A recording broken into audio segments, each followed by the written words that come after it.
أعوذ بالله من الشيطان الرجيم. بسم الله الرحمن الرحيم.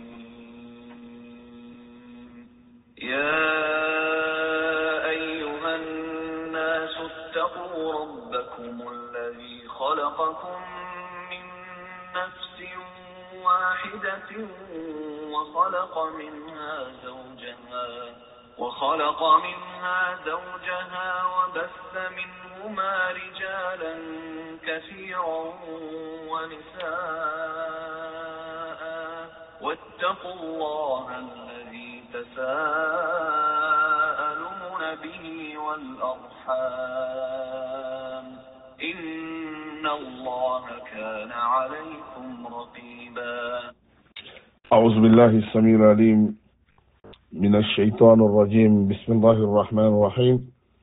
الحمد لله وحده والصلاة والسلام على من لا نبي بعده أما بعد. Louange à Dieu, Seigneur de monde, créateur de vies humaines et spirituelles. Que la paix et la bénédiction de Dieu soient sur le sceau des prophètes, la lumière de l'obscurité, le prophète Mohammed, sallallahu alayhi wa sallam, sur ses fidèles compagnons et ceux qui ont suivi et continuent à suivre la belle voie de l'islam. Chers frères et sœurs en islam, aujourd'hui nous sommes au 14 octobre 2025, qui correspond à Rabi al-Thani, samedi, Rabi al-Thani, 12 1447. Aujourd'hui nous allons continuer à faire le résumé de chaque sourate. Aujourd'hui nous avons Inch'Allah ta'ala, résumer la sourate Nisa. C'est la 4e sourate du Coran. Sourate Nisa, qui veut dire les femmes. C'est une sourate madani qui a 176 ayats. La sourate Nisa vise principalement à guider les musulmans vers les principes qui unifient la communauté. Si on se rend compte, nous avons parlé de la sourate al-Baqarah, qui a parlé en général sur les juifs et l'adoration, les piliers de l'islam et les piliers de la foi. Nous avons parlé la semaine passée de Surat Al-Imran, qui a commencé à parler à s'adresser aux chrétiens, et après c'est les deux, Al-Kitab. Maintenant, en Surat Al-Nisa, Dieu maintenant va parler de la communauté islamique. Vous voyez, donc, Dieu a parlé des juifs, qui sont avec Moussa alayhi salatu wassalam. Vous voyez la logique du Coran. Dieu a parlé en ordre historique. Il a parlé de Moussa, les gens de Moussa, Bani Israël. Il a parlé des gens de Isa alayhi salatu wassalam, les chrétiens. Après, il les a combinés. Maintenant, on a fini avec eux. Maintenant, dans Surat Al-Nisa, Allah subhanahu wa ta'ala s'adresse à la communauté musulmane. Et toute communauté commence par la famille. La famille, c'est la pierre angulaire de la société, avec des lois détaillées sur le mariage et l'héritage, pour assurer justice et harmonie au sein du foyer. Donc, chaque communauté commence par un noyau. Et le noyau, c'est quoi? C'est la famille. Et la famille commence par quoi? Par le mariage. C'est pourquoi Dieu a commencé, même dès le début de la sourate Al-Nisa, le premier verset, Allah subhanahu wa ta'ala nous exhorte à le craindre dans tout ce que nous faisons. Et il nous dit immédiatement après ça, et il nous parle du mariage. De plus, les croyants sont engagés et encouragés à se présenter, à se préparer à la défense contre les ennemis. Parce que quand vous êtes en position de leadership, quand vous êtes en position vous avez une faveur que Dieu vous a octroyée, comme le prophète sallallahu alayhi wa sallam a dit, il faut se préparer, il y aura des ennemis. Il faut se préparer à se défendre. Aussi, la sourate exhorte les croyants à propager le message de l'islam avec sagesse et persévérance. Comme maintenant, Médine est devenu le noyau de l'islam, la capitale Al-Médine. Maintenant, l'islam ne doit pas se croître dans ce niveau. Il faut maintenant propager l'islam. Donc, à part la création de la communauté islamique à Médine, dont le sujet principal de la sourate Nisa, Allah subhanahu wa ta'ala nous exhorte les croyants à propager le message de l'islam, mais avec sagesse. Idu ila sabili rabbika bil hikmati wal mau'izati al hasana. Si vous voyez un frère ou bien une soeur qui ne suit pas la religion, on ne commence pas à insulter.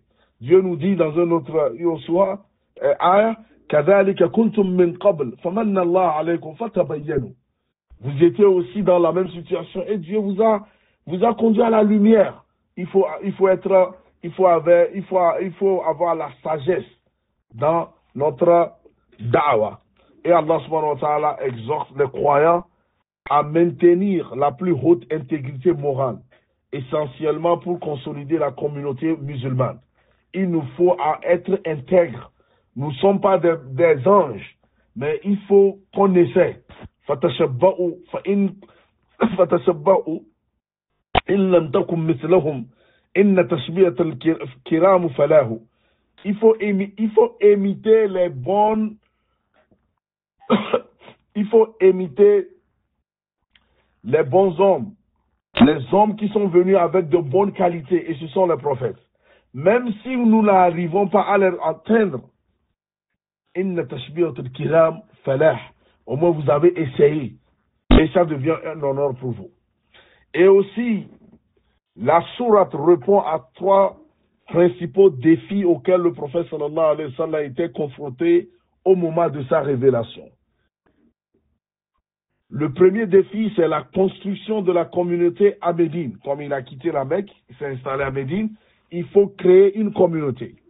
Il faut établir de nouveaux systèmes moraux, socio-économiques et politiques pour remplacer les pratiques corrompues de l'Arabie pré-islamique.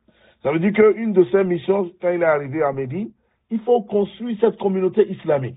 C'est pourquoi vous voyez le prophète sallallahu alayhi wa sallam a uni les muhajiroun, ceux qui sont venus de la Mecque, Ansar, et ceux qui sont devenus comme des frères et sœurs entre eux. Second point. Le second défi, c'est que le prophète sallallahu alayhi wa sallam avait un conflit avec des groupes hostiles. Vous voyez, il avait affaire, parce que les gens de la Mecque le suivaient toujours. Quand il est arrivé à Médine, il y a des hypocrites. Certains sont rentrés en islam pour se protéger. Mais ce sont des kafirs. Mais ils ont accepté ouvertement l'islam pour truquer les musulmans, pour qu'on n'arrive pas, qu'on ne les touche pas, pour qu'on prie ensemble avec eux. Mais ce sont les hypocrites, ce sont des quoi? Ce sont des koufars.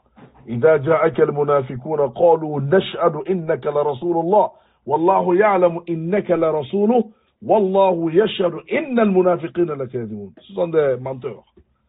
Et à part ces deux, les païens de la Mecque, les hypocrites de Médine, maintenant il y a un troisième groupe dont il doit faire face. C'est les juifs de Médine. Les Banu Qurayza, Banu Qaynuqa, Banu Nadir. Vous voyez donc le prophète sallallahu alayhi wa sallam, il est en train de construire cette communauté. Et maintenant, il fait face à ces 3 grands ennemis autour de lui. Et enfin, dans tout ceci, il doit continuer à propager l'islam. Donc, ce sont les 3 défis principaux dont le prophète sallallahu alayhi wa sallam faisait face. Dans tout ça, il nous faut la patience. Comment construire la communauté islamique à Médine? Comment faire face aux ennemis? Maintenant, il a des ennemis internes et externes. Et dans tout ceci, il doit continuer la da'wah. Et quand nous prenons cette sourate, la structure et l'enchaînement des thèmes viennent comme suivant. Du premier verset au verset 35, Allah subhanahu wa ta'ala nous parle des lois sur le mariage et l'héritage. L'instruction détaillée pour assurer l'équité et justice dans les relations familiales. La protection des droits des femmes et des orphelins. Et c'est là que nous verrons Allah subhanahu wa ta'ala dont nous dit carrément إِنَّ الَّذِينَ يَأْكُلُونَ أَمْوَالَ الْيَتَامَى ظُلْمًا إِنَّمَا يَأْكُلُونَ فِي بُطُونِهِمْ نَارًا وَيَصْلَوْنَ سَعِيرًا. Ceux-là qui prennent l'héritage des orphelins. Dieu dit que ce n'est pas le bien, ce que vous mangez comme nourriture. Dieu dit que c'est le feu de l'enfer que vous mangez. Vous avez pris l'argent d'un orphelin, vous vous êtes fait une bonne soupe, vous êtes en train de manger. Dieu dit que ce n'est pas une soupe, c'est du feu de l'enfer. Parce que c'est quoi? C'est le bien de l'orphelin. Subhanallah. Et de là, Allah subhanahu wa ta'ala aussi nous parle. Quelles sont les femmes qu'on peut marier et celles qu'on ne peut pas marier? Du verset 1 au verset 35. Maintenant, au verset 36 jusqu'au verset 43, Allah subhanahu wa ta'ala nous parle de la générosité et l'accomplissement de la prière. On a une communauté et ce qui unifie les gens, c'est la prière. Une commande, la commande de faire preuve de générosité avec les proches, les nécessiteux et les alliés. C'est quand nous prions, on est ensemble, on commence à voir que, oh, moi j'ai eu à manger, le prochain il n'a pas eu à manger. Tu vois, il y aura ceci, il y aura une cause sociale, il y aura l'amour entre les gens. Quand Dieu nous dit d'aider les gens, c'est pour notre propre bien. Quand vous aidez quelqu'un, il prie pour vous. Que Allah subhanahu wa ta'ala fasse que nous soyons parmi ceux-là qui aident les gens. Et aussi, de cette ayah 36 à 43, Allah parle de l'importance de la prière comme le fondement spirituel et social. Vous voyez, la prière, elle est très importante. Presque tous les piliers de l'islam, Allah subhanahu wa ta'ala les a révélés sur terre. Mais quand il s'agissait de la prière, Dieu, Allah subhanahu wa ta'ala a dit à Jibril ce que je veux remettre, alayhi salatu wa salam, ce que je veux remettre à mon esclave, le prophète Muhammad sallallahu alayhi wa sallam. C'est très, très, très important pour moi. J'aimerais que tu l'amènes lui-même pour que je lui remette. Vous voyez, il y a des cadeaux quand vous voulez octroyer un cadeau à quelqu'un, vous voyez que vous voulez que ce soit main à main. C'est ce que Allah subhanahu wa ta'ala a dit au prophète sallallahu alayhi wa sallam. Et comme vous le savez, c'était 50 prières. Par sa miséricorde, Allah subhanahu wa ta'ala a réduit ça à 5. Mes frères et sœurs en islam, si c'était 50, et maintenant c'est 5, si on n'arrive pas à faire 5, imaginez, quelle est notre foi? Mais Allah subhanahu wa ta'ala dit, comme j'ai déjà dit que c'est 50, quand vous faites 5, je vais écrire comme vous avez fait 50. Oh ya Allah, ya Arhamur Rahmin. Parce qu'en islam, tout ce que nous faisons, le minimum bénéfice que l'on obtient pour avoir accompli un acte, c'est quoi? Le minimum, c'est 10 fois. Allahu Akbar. Que Allah subhanahu wa ta'ala fasse que nous arrivons à observer la prière. Et nous et nos familles. Et du verset 44 à 57, Allah subhanahu wa ta'ala parle de la préparation à la défense. Vous ne pouvez pas rester sans défense. On doit se préparer pour se défendre. Parce qu'au moment où Allah subhanahu wa ta'ala vous donne une bénédiction, il y aura des jaloux. Il n'y a pas plus de bénédiction que de faire partie de la Ummah du prophète Muhammad sallallahu alayhi wa sallam. Allah dit hasadan min inda anfusihim. Tu vois, les chrétiens, les juifs, ils n'ont pas suivi le prophète sallallahu alayhi wa sallam. Ils savent que c'est ça la vérité. Yarifunahu kama yarifuna abna'ahum. Ils savent la vérité. Mais ils ne l'ont pas suivi à cause de la jalousie. Donc, à cause de cette jalousie, est-ce qu'ils vont vous laisser? Non, ils vont vous attaquer par tous les moyens. Allah subhanahu wa ta'ala nous dit, il faut se préparer. C'est pourquoi même, il nous dit au moment même du combat, comment prier. Ça, tout ceci est détaillé en Sourate An-Nisa. Après la préparation morale, directive pour se défendre contre les menaces extérieures. C'est pourquoi vous voyez, Dieu a commencé par la prière. Celui-là qui ne peut pas prier à temps, est-ce qu'il pourra se défendre? Est-ce qu'il est prêt à donner son âme à la défense de l'islam? Parce que la prière prépare l'homme. Allahu Akbar. Dieu nous donne maintenant l'encouragement à la discipline, à l'unité et à la vigilance. Tu vois, nous devons être unis. Et nous devons avoir la discipline. Ce sont des ingrédients pour réussir dans cette vie. Sans la discipline et l'unité, aucune communauté ne peut réussir. Et maintenant, au verset 58 à 72, Allah subhanahu wa ta'ala nous parle de la gestion des responsabilités et de l'autorité. seules les personnes honnêtes et compétentes doivent exercer des fonctions d'autorité. Mais aujourd'hui, qu'est-ce qu'on voit? Allahu Akbar. Le Coran. Qu'est-ce qu'on voit aujourd'hui? Si on plaçait ceux-là qui sont qualifiés à des positions dont on voit qu'ils peuvent faire le travail, vous verrez que nous allons évoluer. Mais dans tous les cas, on verra que c'est vraiment le contraire.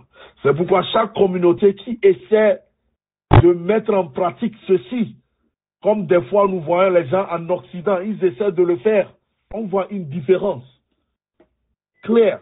Ils ne sont pas parfaits, mais ils essaient de placer les gens par rapport à leur qualification. Je dis bien, ils ne sont pas parfaits. Mais comme ils ont essayé, nous voyons le résultat. C'est pas que je connais tel, il ne sait rien faire, mais on le place là parce que c'est ton frère, c'est ton cousin. Ça ne marchera pas. Et du verset 58 à 72, toujours Allah subhanahu wa ta'ala nous donne l'insistance sur la justice, la transparence et la responsabilité dans la gouvernance. Si on arrivait à suivre ceci, tous les pays du monde seront en paix. Toutes les sociétés seront en paix. Et du verset 53, du verset 73 à 175, Allah subhanahu wa ta'ala nous donne l'avertissement contre l'hypocrisie et la promotion de la justice. Et c'est de là qu'on verra des versets comme Innal munafiqina fi dark al-asfal min an-nar. Parce que dans tout ce que vous faisons, quand il y a l'hypocrisie, vous n'allez jamais évoluer. Quand il y a des gens qui ont double face, ils viennent, ils sourient, mais c'est le contraire qui est dans leur cœur. Ça, vous n'allez jamais évoluer, quel que soit ce que vous faites.